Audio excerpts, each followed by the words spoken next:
Respected seniors and dear friends, good morning to all of you. We anesthetists, we want 100% successful epidurals, we want 100% successful spinals, and we want 100% successful blocks. And that's why we are very much worried about our failed block. And there are expectations from surgeon side also that your block should work, and that's why we always worry about failed block. But if I ask all of you, how many of you have seen failed block? I'm sure that everyone, those who are giving blocks, have seen failed blocks. It happens with everybody. Even if you are very expert, failed blocks can happen anytime. It can happen with ultrasound guided technique, it can happen with PNS guided technique, and it can happen with landmark guided technique. But you can reduce the incidence if you know certain things. So this lecture is all about how to reduce failed blocks. And we need to define what is failed block. Sometimes what happens, patient is very anxious. After giving block, patient has no pain, but he has some feeling, and he keeps complaining about there is some sensation, and we supplement with either GA or some sedation or ketamine or anything else, and we consider it as a failed block. But it is not a failed block, it is a failed communication. If you properly counsel the patient preoperatively, then this will not happen. Sometimes you miss some cutaneous nerve. What you require is some local infiltration by surgeon, and your block will be 100%. So, block failure is sometimes exaggerated thing. Some local infiltration or some sedation is a not failed block. Block is a part of multimodal anesthesia. It should be not like that it is 100% under block. You require some sedation, sometimes you require some local infiltration, and that will complete your block. Before going into real causes of failure of block, this is a real funny cause of failed block during my residency. One of my colleague was not allowing his junior to give any blocks. He was giving all blocks. His junior's duty was to fill the syringes with LA. And all of a sudden his block started failing.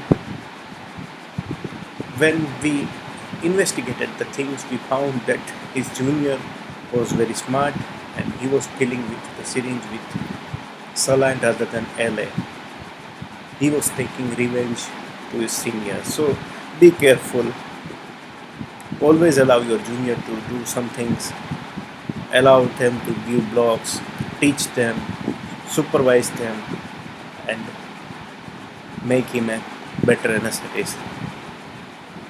So moving to causes of block failure, there are certain surgical factors, there are some patient selection problem, there are some drug factors. There is an entity which can help us, that is local anesthetic resistance. We need to know about anatomy before giving any blocks, and there are certain technical issues. We will discuss one by one. Surgical factors. We need to discuss the plan of surgery with the patient. Before planning the block, always discuss what is the plan for surgery. Suppose patient has a shaft humerus fracture and surgeons want to do humerus nailing. We think that surgeon will do plating in this case, and we have given supraclavicular block for this patient, and suddenly you realize that patient needs humerus nailing, which requires interscalene block along with some local infiltration to cover supraclavicular nerve, that is a branch of cervical plexus. So if you have discussed the plan of surgery, you won't miss this. A requirement of tourniquet should be discussed with the surgeon. Suppose there is surgery in the foot, we have given popliteal block, we have given saphenous nerve block, and all of a sudden you realize surgeon wants wants tourniquet. Tourniquet pain is of course because of ischemia, but if you are not given the block, patient will start complaining from beginning of the surgery. Pain due to ischemia of tourniquet will start after 45 to 50 minutes of surgery, and it can be covered with some opioids or some sedation. So if patient require tourniquet, then we have to give lumbar plexus sacral plexus block and not popliteal saphenous block. Duration of surgery is important to decide the what type of local anesthetic we are going to use. Suppose surgery is longer, then we require longer anesthetic drugs. If it is shorter, we can do it with shorter acting drugs like xylocaine or xyloconazole.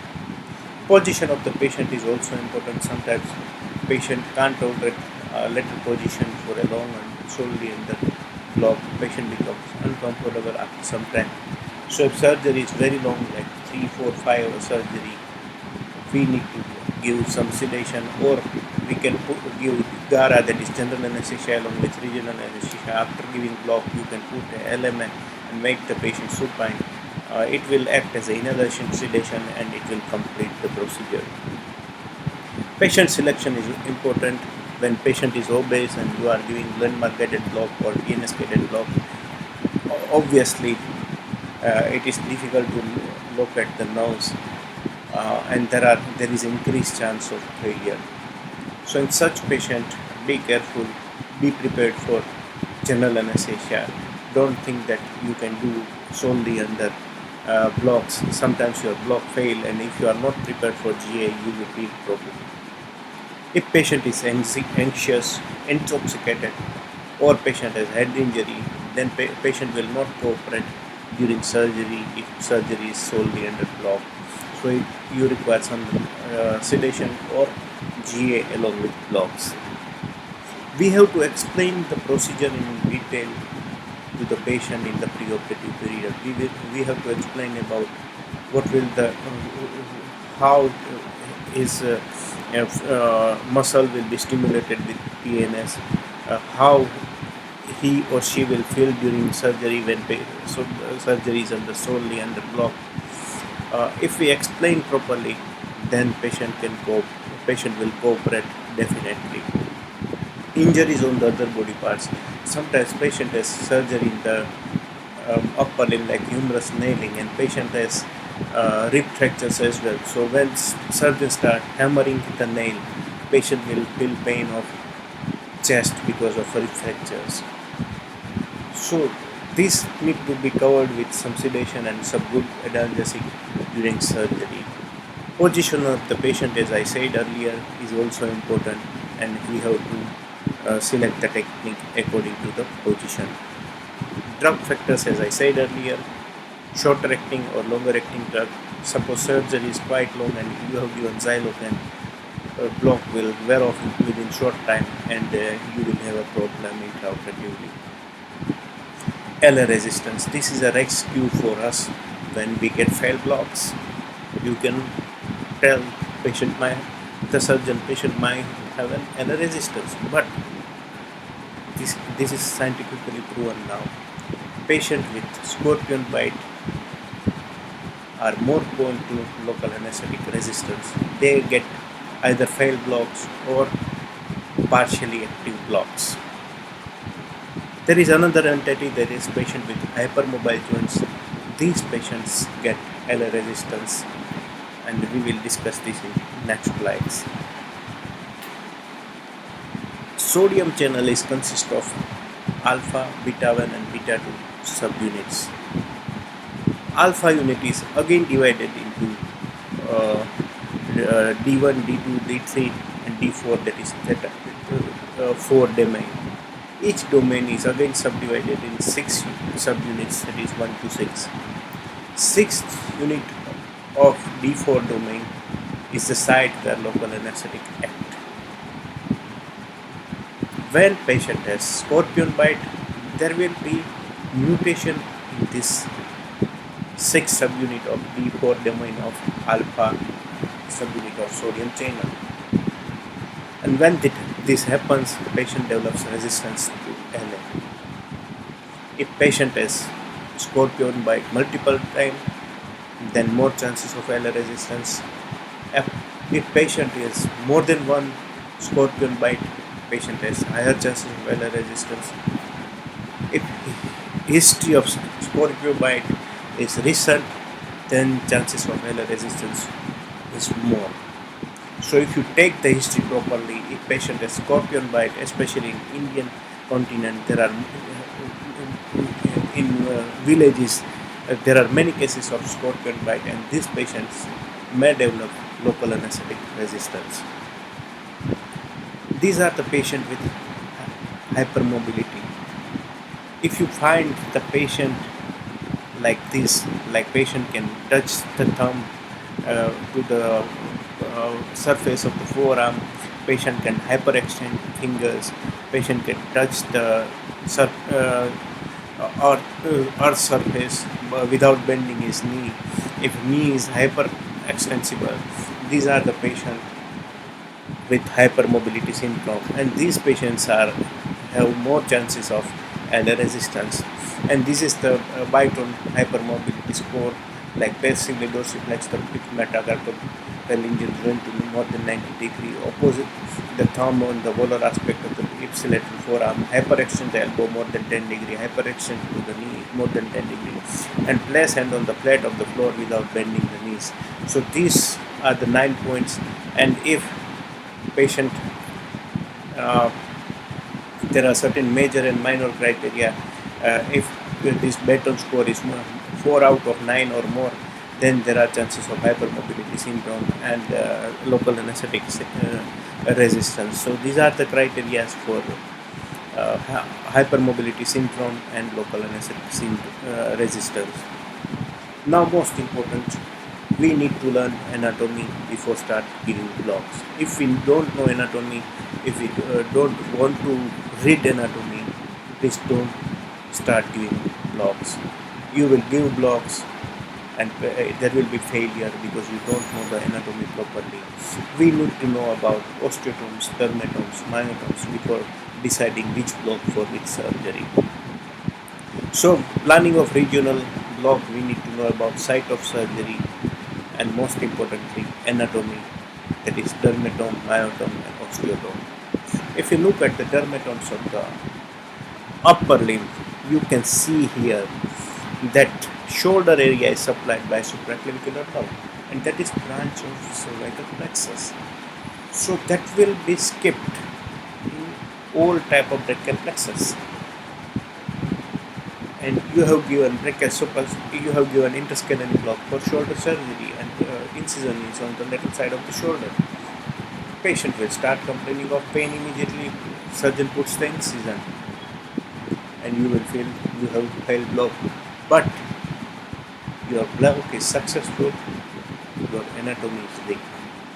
So you need to learn anatomy. Same way, intercostobrachial nerve is not covered in the brachial plexus, and it supplies medial part of the arm. For blocking this nerve, what you require is some local infiltration parallel to axillary crease, or you can ask the surgeon to infiltrate the incision and your block will be complete. If you look at this cutaneous supply of forearm, it is supplied by lateral antebrachial cutaneous nerve on the lateral side, medial antebrachial cutaneous nerve on the medial side, and posterior side is supplied by posterior antebrachial cutaneous nerve. And these nerves and the lateral antebrachial cutaneous nerve is the branch of musculocutaneous nerve, and these nerves are not the branches of main nerves of the forearm, that is radial, median and ulnar nerves. So even if you have blocked this radial, median and ulnar nerve, patient will complain of pain, and you require just local infiltration to cover this pain. So this is how dermatomes are important. Same way, myotomes, if you look at the muscle supply of the arm, they are supplied by either musculocutaneous nerve or radial nerve. There is no muscular supply from median and ulnar nerve. They supply the muscle of forearm. So you have to know about myotome. Osteotomes are also equally important.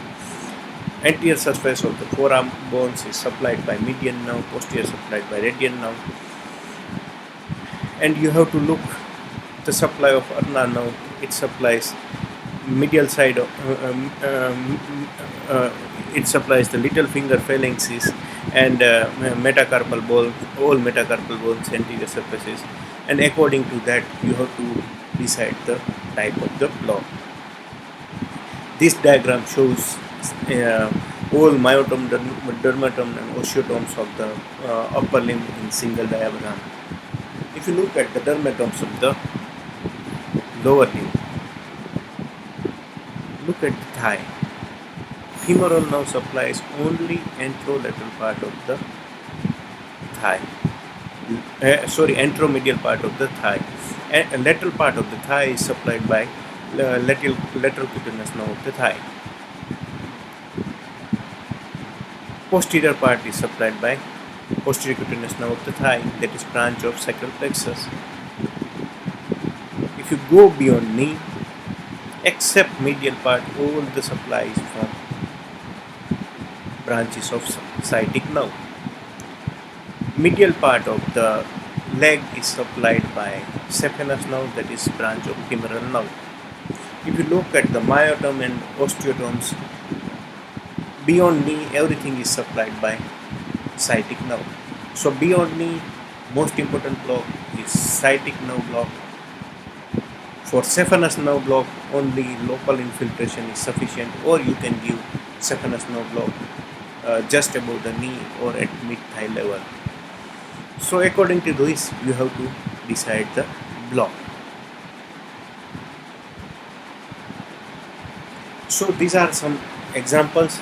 Patient has incision, axillary incision for shoulder replacement. You have given interscalene block and patient start complaining of pain at the incision. So what you need? You need to block intercostobrachial nerve. This is the intercostobrachial nerve supply. You have to infiltrate in the axillary fold, and it will cover the intercostobrachial nerve to complete anesthesia. Suppose patient has surgery in the forearm, tendon repair or some plating on the radius ulna, you need to give axillary block along with musculocutaneous nerve for complete anesthesia. Suppose patient requires tourniquet, then better to go for infraclavicular or supraclavicular block.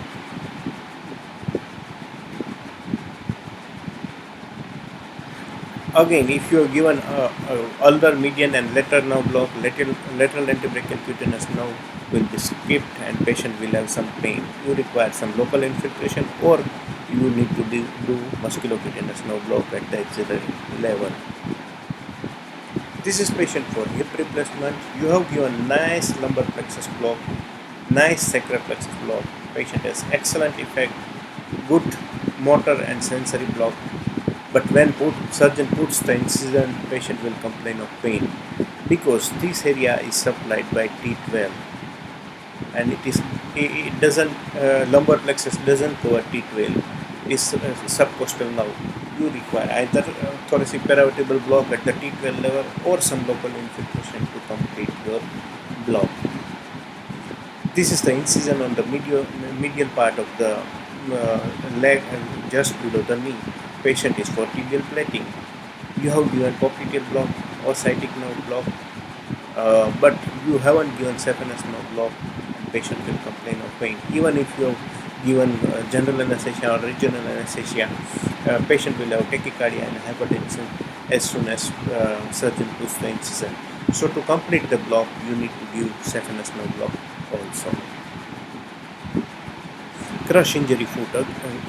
Again, here you require popliteal nerve block along with saphenous nerve block because all the medial part is crushed, so you require saphenous nerve block as well. But if surgeons require tourniquet for this surgery, then you have to go at upper level, there is lumbar plexus and sacral plexus block. The recto amputation, you can give ankle block, but here you don't require to block sural nerve. Except sural nerve, you have to block all four nerve to give complete anesthesia. You need to block superficial peroneal nerve, you need to block deep peroneal nerve that supplies here. You need to block tibial nerve. You need to block saphenous nerve. It supplies sometimes extends up to here, and if incision is somewhere here, patient will start complaining of pain. So according to the type of surgery, you can select the block. Same way for abdominal surgery, abdomen is supplied by T6 to T12, and some supply from L1 also, that is ilioinguinal and iliohypogastric nerve. So according to the incision, suppose patient has suppose patient is for LSCS, fenestrial incision, surgeries are done under spinal anesthesia. You want to give analgesia in the postoperative period. You have to give bilateral lower tap block or ilioinguinal nerve and iliohypogastric nerve block in tap plane to cover this incision. You have to go. You have to palpate anterior spine, go 5 cm above, 5 cm cranial and 5 cm lateral to it. Fill the tube of external oblique fascia and internal oblique fascia and inject 15 to 20 ml of LA on the both sides to cover, to block ilioinguinal and iliohypogastric nerve. This is for somatic pain. We have to remember that it is a part of multimodal analysis. It doesn't cover visceral pain. So for visceral pain, we need to supplement with some NSAID or opioid to give complete analgesia in the postoperative period. Same way for inguinal hernia, you require ilioinguinal and iliohypogastric nerve block. Patient will complain of pain when surgeons handles the site. So for that, you have to inject 2-3 ml of xylocan before handling the sac in the hernia sac. For midline laparotomy, you require bilateral rectus sheath block and tap block. They are very simple block. You can give it with LOR technique or with ultrasound guided technique with excellent pain relief. For paramedian incision, you can give either right side or left side according to the incision, tap and rectus sheath block. Thoracic block, they are very important in breast surgeries, open cholecystectomy, open nephrectomies, and it gives very good analgesia. You can even do surgery under these blocks in high respiration. According to the dermatomes, suppose you are going to do breast surgery, you need to block T1 to T6. For open cholecystectomy, you require T5 to T8, and for nephrectomies, you require T7 to T11 or T12 to complete the anesthesia. There are certain technical factors. For all blocks, there are some landmarks. You have to know how to palpate that landmark. When you are giving with PNS, you should know what is the ideal response with PNS. You should know about troubleshooting if you are not getting proper response. We will discuss very briefly about some of the blocks. Suppose you are giving interscalene block, what you need to do? You have to mark the sternocleidoid mustard first. If patient is obese and if you fail to palpate the sternocleidomastoid, you have to ask the patient to raise his hair. It will draw the sternocleidomastoid and you can easily palpate it. You have to draw the posterior border of sternocleidomastoid. You have to palpate the suprasternal notch. Go above, and first cartilage you palpate is coracoid, cricoid cartilage. Go parallel to cricoid cartilage or just below it. Go posterior 1 to 1.5 centimeter posterior to the posterior border of sternocleidomastoid, and you will palpate a groove. That is the groove between two scalene muscle, that is anterior scalene and medial scalene muscle. This is the groove where you insert your needle perpendicular to the skin.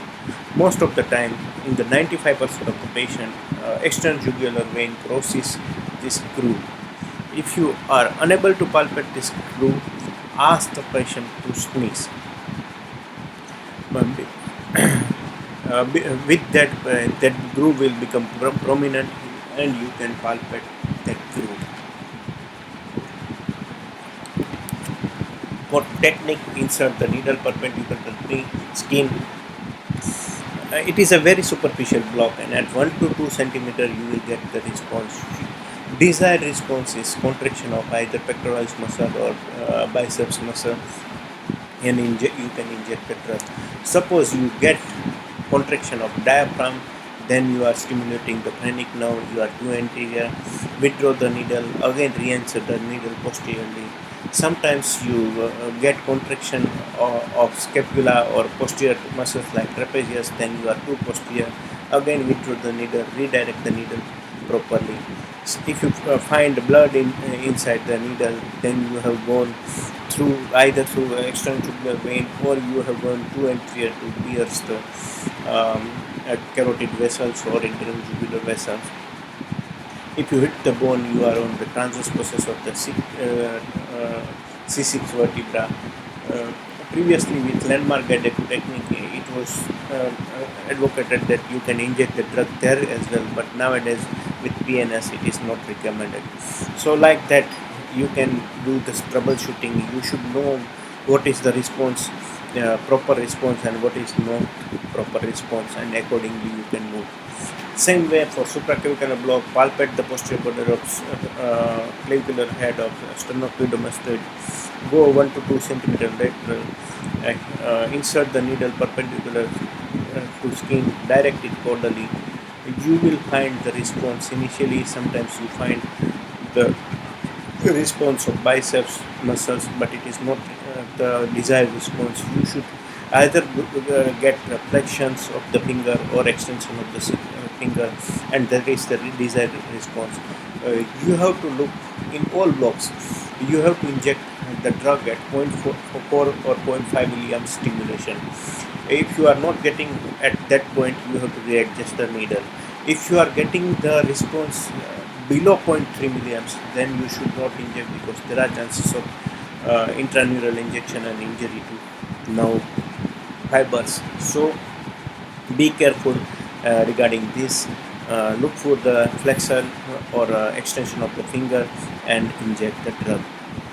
Again, infraclavicular block. This is a very good block with PNS guided technique. There are two techniques: vertical infraclavicular block or coracoid pericoracoid approach. For vertical infraclavicular block, palpate the suprasternal notch, palpate the acromion process. You can start palpating from posterior side, palpate the spine of the scapula, and come anterior to palpate the acromion process. After palpating the acromion process, draw a line. At the midpoint of this line, insert the needle perpendicular to the skin. Look for the posterior cord response, or that is the best response you get. Uh, you can look for the extension of the fingers or flexion of the fingers, and that is the best response where you can inject the drugs. You have to inject 20 to 30 ml of LA to complete the block. Chances of phrenic nerve palsy is minimum with this block. With vertical infraclavicular block, there are still some chances, but with pericoracoid approach, that is you have to palpate the coracoid process, go 2 centimeter median and 2 centimeter inferior. Look for pierce the pectoral major and minor. Go major and minor. Go beyond it. You will find the response. Posterior cord response is the best response, and inject the drug. Again, axillary block is the simplest of the block. You have to palpate the axillary artery at the highest point of the axillary plume.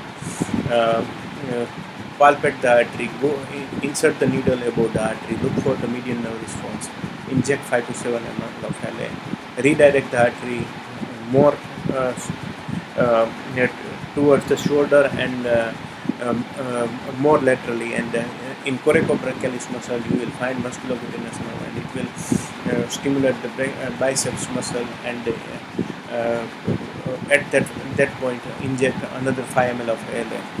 Go below the artery, look for the response of radial nerve, that is extensor response, and again inject 5 to 7 ml of LA. So this is how you can give axillary block. Again, don't go give block if you are getting response below 0.3 milliamps. Lumbar plexus block. This is very good block. Um, uh, uh, I like, there are various approaches, but I like Capdevilla's approach. I have learned this technique from Dr. Shiv Kumar Singhsir, and this is diagram borrowed from his presentation. You have to palpate the highest point of iliac crest, draw Tuffler's line, that is a line drawn between two uh, highest point of iliac crest on the both of the sides. Draw a line through the spinous processes of the lumbar vertebra. Another line drawn parallel to it passes through the posterior superior iliac spine. Now, the line where Tuffler's line and line through the PSIS crosses mark that point, mark the midline, draw a line, divide into medial 2/3 and lateral 1/3, and that is the entry point. You have to enter the needle at a needle perpendicular to the skin. You will hit the transverse process at 4, 5, 6 centimeter according to the habitus of the patient. After hitting the transverse process, either direct it caudally or cranially, but don't make it too big angle. Uh, make angle of 15 to 20 degree, poke up the transverse process. Roughly at 1.8 to 2 centimeter, you will get the response of lumbar plexus stimulation. That is a dancing patella. If you don't get response at 2 centimeter, don't go too deep, because it is fixed that you get the response 1.8 to 2 centimeter beyond the transverse process. It is located at there only. If you go deeper, then you can damage the viscera in the abdomen. So this is how you can give lumbar plexus block. Again, this is a little advanced block. There are chances of epidural spread. Always keep the needle end open to air while locating the lumbar plexus, because there are chances of subarachnoid puncture, and you will end up giving spinal anesthesia, and 20 ml of LA in a spinal subarachnoid space will cause total spinal, and there are reports of cardiac arrest after lumbar plexus block. So be careful, never attach a syringe to the needle when you are locating the lumbar plexus to detect CSF or blood. Sacral plexus block, it is a very easy block. Um, it is a very good block. Mansoor approach was to palpate the posterior superior iliac spine and ischial tuberosity, draw a line, go 6 centimeter beyond the posterior superior iliac spine, and look for the response of foot, either common peroneal or tibial response. Tibial common peroneal response is dorsiflexion and eversion, while plantar flexion and inversion is the response by tibial nerve. You can inject it either of the response. But with Mansoor's approach, if patient is too short or patient is too long, then landmarks are sometimes not proper. Then you have to go for cranial 1/3 and caudal 2/3. Make this point and insert, keep it as an insertion point of the needle. This block, if you combine lumbar plexus and sacral plexus, you can do any surgery in the lower limb. It is like a supraclavicular block of the lower limb. So these are very important blocks for the lower limb surgery. Femoral block, it is a very easy block. Palpate the femoral artery at the inguinal crease. Go 1 centimeter lateral, insert the needle, look for the patellar dance. Sometimes initially you get sartorius response, but it is not a proper response. You have to look for the patellar dance or quadriceps femoris stimulation and inject the drug. Popliteal block, again it is a very easy block. Palpate the draw the popliteal crease, go 7 centimeter above it between biceps and semitendinous, semimembranous muscle. Look for the tibial response that is more reliable, that is plantar flexion and inversion of the foot. After getting this response at 0.5 milliamps, inject 20 to 25 ml of LA. You can do it in supine position also. That is another approach. You have to palpate a lateral femoral epicondyle Go 7 centimeter above, palpate the groove between vastus lateralis and biceps, insert the needle, hit the femur, withdraw the needle up to skin, redirect the needle 30 degree, and you will find the now 2 to 3 centimeter beyond the hitting point of femur bone. So this is how you can give popliteal block. If you are getting stimulation of biceps muscle or semitendinous muscle, that is not acceptable. You have to readjust the needle. So this is how you can do troubleshooting. Tap block. This is again a very important block for abdominal surgery. It is widely used. You can give ilioinguinal iliohypoglycemic now for lower abdominal surgery, like cesarean section or hernias. For below umbilicus surgery, you have to go between costal margin and the iliac crest. You have to go in the mid-axillary line, and you will block T10, T11 and T12. For T7, T8, T9, T9, these nerves enter the tap plane anterior to the anterior axillary line, or somewhere near mid-clavicular line. So you have to go just below the clavicle and feel the pops of extra-oblique and inter-oblique fascia and inject the drug. That is called a subcostal tap block. So there are three varieties mainly: subcostal tap block, conventional tap block, and ilioinguinal iliohypoglycemic now in the tap plane. So according to the type of surgery, you can select the block. You have to, when you are giving with LOR technique, you should know about cushion effect, that is described again by Dr. Shiv Kumar Singhsir. When you insert a blunt tip needle to the skin, skin gives a resistance, and suddenly it gives away. So when you enter the skin, sometimes you pierce external oblique fascia as well. And when you feel the tube pop, instead of going into tap line, you will end up giving local anesthetic below the transverse abdominis muscle, and your block will not act. So how you can prevent this? You can use either needle through needle technique. You pierce the skin with sharp needle, then pass the needle through it. You can insert the needle parallel to skin, then feel the pop of external oblique and internal fascia, or you can insert the needle, then withdraw to the skin, and again feel the pop of external oblique and internal fascia to remove this cushion effect from your block and your successful block. A rectus sheath block, again you can give it with pop technique. You will feel the bounce of anterior layer of the rectus sheath first, bounce and pop, then go through it. You have to go through the rectus abdominis muscle. When you feel the second bounce or second resistance, you are on the posterior layer of the rectus sheath, and here where you want to inject the drug.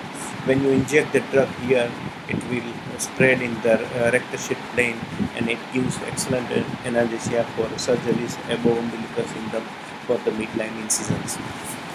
Thoracic paravertebral block, again you have to palpate the spines you want to block. Go 2.5 centimeter lateral to it, hit the transverse process, redirect the needle caudally, go 1 to 1.5 centimeter beyond it. You will feel the pop of superior costotransverse ligament. Inject 5 to 7 ml per segment. For LOR technique, you have to go at multiple level to complete the block. But in this block, always attach a syringe along to the needle when locating the space, because you are near the pleura. So suppose if you accidentally rupture the pleura, it will suck the air and it can cause pneumothorax. So if you attach the syringe to the needle, then there are less chances of pneumothorax. So to conclude my talk, before giving any block, discuss the procedure with the surgeon, understand the anatomy first, explain to the patient, and then only proceed for the blocks. Otherwise, there are chances of failure because of reasons I have described earlier. A requirement of some LA infiltration or sedation is not a full block. You require in many blocks some local infiltration by surgeon, or you require to do some sedation to make the patient calm. Give enough time to block your head. Suppose you are doing a sciatic nerve block, and you want to do surgery solely under block, you require at least 30 minutes before allowing the surgeon for surgery. So give enough time to block to act. PNS and ultrasound is not a substitute for inadequate anatomical knowledge. You need to read anatomy before starting any blocks. Read anatomy, purchase anatomy books, Chorastia, Cunningham, and Grace, then only proceed for the blocks. So, ultimate aim of any anesthesia, any surgery is safety. So, our slogan is safe anesthesia that ensures safe surgery and safe patient, and we should follow it. So, this is all about failed block. Thank you. Thank you.